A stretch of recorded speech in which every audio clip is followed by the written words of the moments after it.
नमस्कार दोस्तों, मैं दीपक शर्मा अंग्रेश आपका स्वागत करता हूं द लीगल चैम्बर में। अब दोस्तों, आज की इस वीडियो के अंदर हम साल 2023 की ऑनरेबल सुप्रीम कोर्ट की एक बेहद ज्यादा महत्वपूर्ण जजमेंट आप सभी लोगों के लिए लेकर आए।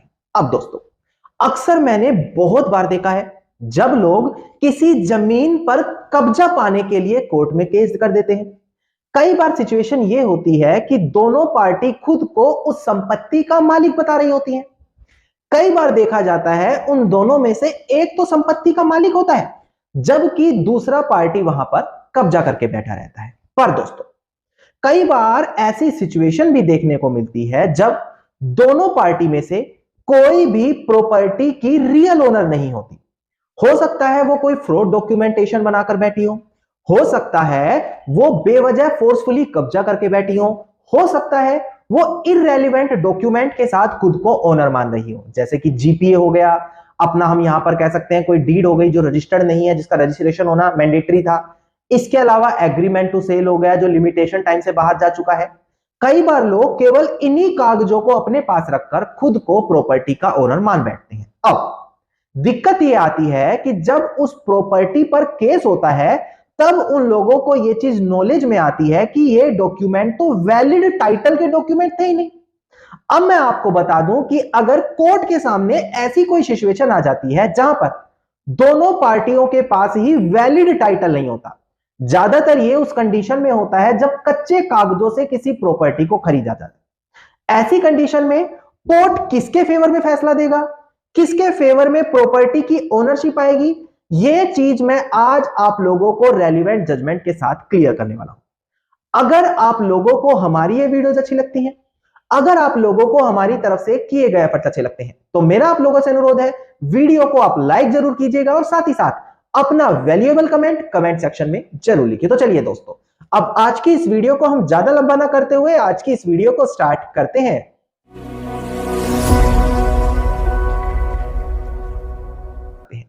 अब दोस्तों, हम बढ़ते हैं अपनी आज की इस वीडियो की ओर। देखिएगा, शुरू में मैं बेसिक चीज आपको क्लियर करूंगा ताकि जब मैं ऑनरेबल सुप्रीम कोर्ट की 2023 की जजमेंट आप लोगों को क्लियर करूं, आपको 1% भी कंफ्यूजन ना रहे। अब दोस्तों, प्रॉपर्टी पर जब एक व्यक्ति पोजेशन में होता है, उसके कब्जे में होता है, तो दो अथॉरिटीज उसके पास होती है। पहली, हो सकता है उसने उस प्रॉपर्टी को खरीदा हो, दूसरी हो सकता है उसका उस प्रॉपर्टी पर कब्जा हो। अब पहले हम बात करते हैं प्रॉपर्टी को खरीदने की। देखिए, प्रॉपर्टी अगर आपको खरीदनी है तो वैलिड माध्यम होता है, वैलिड प्रोसेस होता है कि आप एक रजिस्टर्ड डॉक्यूमेंट बनवाएं। चाहे आप एक रजिस्टर्ड सेल डीड करा लें, अपने फेवर में रेलिंक्विशमेंट डीड करा लें अगर आपकी वो एंसेस्ट्रल प्रॉपर्टी है, या फिर आप उसे अपने फेवर में रजिस्टर्ड गिफ्ट डीड करा लें। बेसिकली आप उसे रजिस्टर्ड जरूर करें। अब कई बार देखने को मिलता है कि कुछ लोग केवल GPA, agreement to sell, will वसीयत, इनके माध्यम से किसी प्रॉपर्टी को खरीद लेते हैं।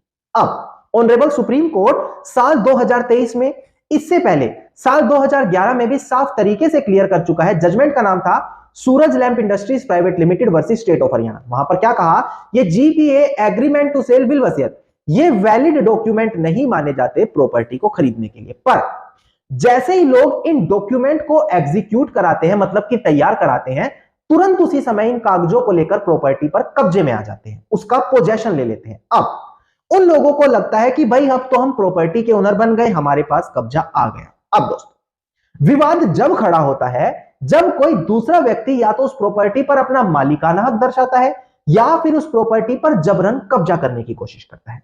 यह बात आ गई टाइटल डीड्स की, जब आपके पास कोई ना कोई संपत्ति के मालिकाना हक को लेकर दिखाने के लिए कागज है। अब दूसरी बात करते हैं जब आप लोगों का प्रॉपर्टी पर कब्जा है। अब इस चीज को समझने के लिए आपको article 65 schedule 1 of limitation act, इसके अलावा सेक्शन 27 ऑफ लिमिटेशन एक्ट समझना होगा। वो कहता है अगर एक व्यक्ति ने प्रॉपर्टी पर कब्जा करके रखा है और जो प्रॉपर्टी का रियल ओनर है उसको एक समय सीमा दी जाएगी, वो है 12 सालों की। इन 12 सालों के भीतर उसको अपनी प्रॉपर्टी से कब्जा वापस पाने के लिए सूट फॉर पोजेशन या फिर कोई लीगल एक्शन लेना होगा। अगर ये 12 सालों की समय सीमा वहां पर निकल जाएगी तो उसका जो राइट है प्रॉपर्टी को रिकवर करने का, वो खत्म हो जाएगा। ये चीज आती है कब्जे जैसी सिचुएशन में। अब इन दोनों सिचुएशन को समझने के बाद मैं आपको बता दूं, कई बार लोग जो कोर्ट में क्लेम करते हैं कि प्रॉपर्टी तो हमारी है, उस व्यक्ति ने यहां पर गलत तरीके से कब्जा करके रखा है। और कई बार देखने को यह मिलता है कि दोनों पार्टी के पास ही वैलिड ओनरशिप नहीं है, दोनों पार्टी ही प्रॉपर्टी की रियल टाइटल डीड्स नहीं रखती, दोनों के पास उसका मालिकाना हक ही नहीं है। तो ऐसी कंडीशन में किसको ओनर माना जाएगा, वो चीज मैं अब आपको ऑनरेबल सुप्रीम कोर्ट की जजमेंट से क्लियर कर देता हूं। अब आप डिस्प्ले पर ध्यान दीजिएगा, केस टाइटल मैं डिस्प्ले पर आपको दिखाने वाला हूं।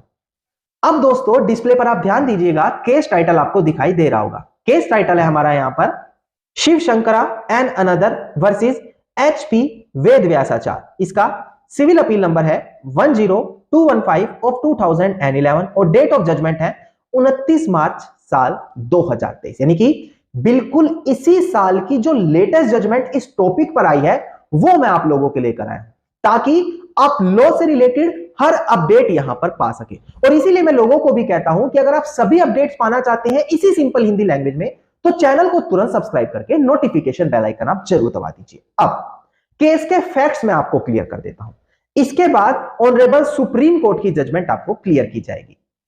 अब देखिए दोस्तों, प्रेजेंट केस के अंदर प्लेंटिफ की तरफ से एक केस डाला गया है जहां पर वो मैंडेटरी एंड प्रोहिबिटरी इंजंक्शन की मांग कर रहा है। उसका कहना है कि उसका प्रॉपर्टी पर कब्जा था, यहां पर डिफेंडेंट ने ट्रेसपास करके जबरदस्ती प्रॉपर्टी में घुसकर उसका पोजेशन एक्वायर किया है। अब डिफेंडेंट का यहां पर कोई भी राइट नहीं बनता। अब डिफेंडेंट को इस प्रॉपर्टी से बाहर किया जाए, मुझे प्रॉपर्टी पर पोजेशन दिया जाए और मुझे परमानेंटली यहां पर प्रॉपर्टी पर मैंडेटरी इंजंक्शन दे दिया जाए, यानी कि सरल भाषा में समझे परमानेंट इंजंक्शन प्लेंटिफ के फेवर में दे दिया जाए। नाउ डिफेंडेंट का कहना है कि जो प्रेजेंट केस में प्लेंटिफ है वो तो प्रॉपर्टी का रियल ओनर ही नहीं है, तो वो कैसे मुझे बाहर निकाल सकता है। दूसरी चीज, डिफेंडेंट का कहना है कि कोई थर्ड पर्सन इस प्रॉपर्टी का ओनर है, अगर वो आकर मेरे खिलाफ केस डालता है कि इसने प्रॉपर्टी पर कब्जा किया, वो तो एक्सेप्टेड होगा, पर एक व्यक्ति जो खुद प्रॉपर्टी का ओनर नहीं है वो मुझे यहां पर कैसे प्रॉपर्टी से बाहर कर सकता है।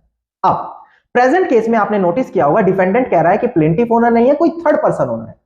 इस तरीके की प्ली को प्ली ऑफ जस्टिटी कहते हैं। इसका मतलब क्या होता है, जब किसी थर्ड पार्टी को किसी सूट के अंदर ओनर बताया जा रहा है, वो चीज वहां पर एक्सेप्टेड नहीं होती। प्रेजेंट केस में देखा जाए ना प्लेंटिफ ओनर है ना डिफेंडेंट ओनर है, प्लेंटिफ का पहले कब्जा था और डिफेंडेंट ने आकर उस कब्जे को ट्रेसपास कर लिया। अब क्वेश्चन यही अराइज हो रहा है कि ऐसी कंडीशन में जब प्लेंटिफ खुद ही ओनर नहीं है तो क्या वो डिफेंडेंट से अपना कब्जा रिकवर कर पाएगा। अब ये चीज केवल इस सिचुएशन में नहीं होती, अगर आप लोग किसी से यहां पर इनवैलिड डॉक्यूमेंट के थ्रू प्रॉपर्टी खरीदते हैं, इनवैलिड मेरा मतलब ये नहीं कि वो लीगली वैलिड नहीं है, इनवैलिड का मतलब जो कानून में कंसीडर नहीं किए जाते प्रॉपर वैलिड डॉक्यूमेंट, जैसे कि जीपी हो गया, उन्हें आप जीपीए के थ्रू प्रॉपर्टी नहीं खरीद सकते, एग्रीमेंट टू सेल हो गया, उसके थ्रू प्रॉपर्टी नहीं खरीद सकते, एग्रीमेंट टू सेल के बाद सेल डीड होनी जरूरी है। तो केवल अगर आप इन डॉक्यूमेंट से किसी प्रॉपर्टी को खरीद कर बैठे हैं और कोई थर्ड पर्सन आकर आपको बाहर कर दे, तो क्या आपका राइट नहीं होगा, क्या इन डॉक्यूमेंट से आपको वहां का ओनर नहीं माना जाएगा। अब देखिएगा दोस्तों, यहां पर एक बड़ी महत्वपूर्ण जजमेंट का रेफरेंस दिया गया।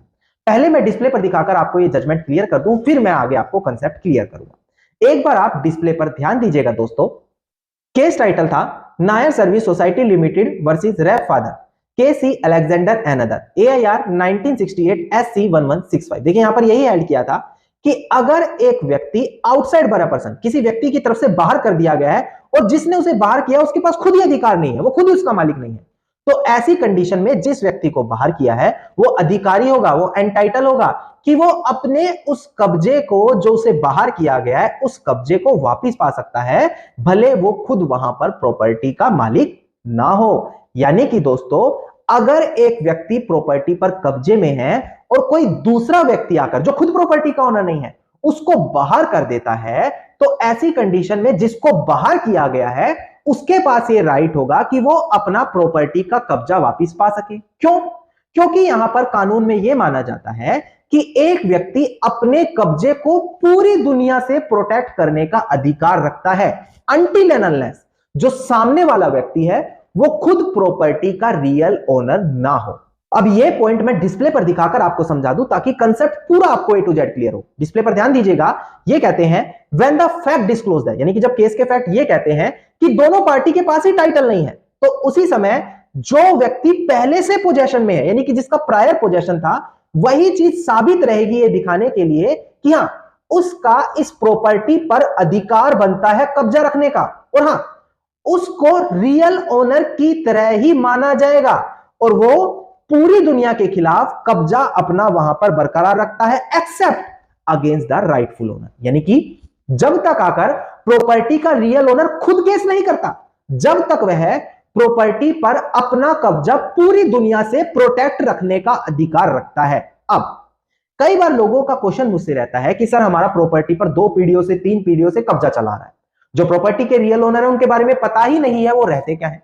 कुछ दबंग लोगों ने, कुछ नेताओं ने, कुछ यहां पर अधिकारियों ने हमसे वो जबरन संपत्ति खाली करवा ली और अपने किसी प्रियजन को या किसी थर्ड पार्टी को वो प्रॉपर्टी बेच दी। अब ये रेलिवेंट जजमेंट वहां पर आपके बेहद ज्यादा काम आएगी, जहां पर साफ निर्धारित कर दिया है कि भले आप कब्जे में, आपके पास ओनरशिप नहीं है, पर अगर कोई ऐसा व्यक्ति आकर आपको बाहर करता है जो खुद ओनर नहीं है, तो आपका वहां पर अधिकार माना जाएगा। हां, अगर एक व्यक्ति जिसका रियल अधिकार है, जो टाइटल ओनर है, वो आकर आपको बाहर निकालता है, तब आपको केस फाइट वहां पर करना पड़ेगा, चाहे वो एडवर्स पोजेशन हो या फिर कोई दूसरा राइट आप एस्टेब्लिश कर रहे हो, वो अलग चीज है। पर प्रेजेंट केस में यही यहां पर ऑनरेबल सुप्रीम कोर्ट ने साफ तरीके से क्लियर किया दोस्तों। अब दोस्तों यहां से आप लोगों को क्लियर हुआ होगा कि अगर एक व्यक्ति जो प्रॉपर्टी के पोजेशन में है वो पूरी दुनिया से अपना वो कब्जा सेव कर सकता है, पर जब रियल ओनर होगा तो उसने अगर कोर्ट केस किया तो वहां पर उसे खाली करना पड़ेगा। और अगर दोनों पार्टी के पास ही प्रॉपर्टी का कब्जा नहीं है तो जिसका पहले प्रॉपर्टी पर कब्जा चला आ रहा है उसी को ओनर माना जाएगा।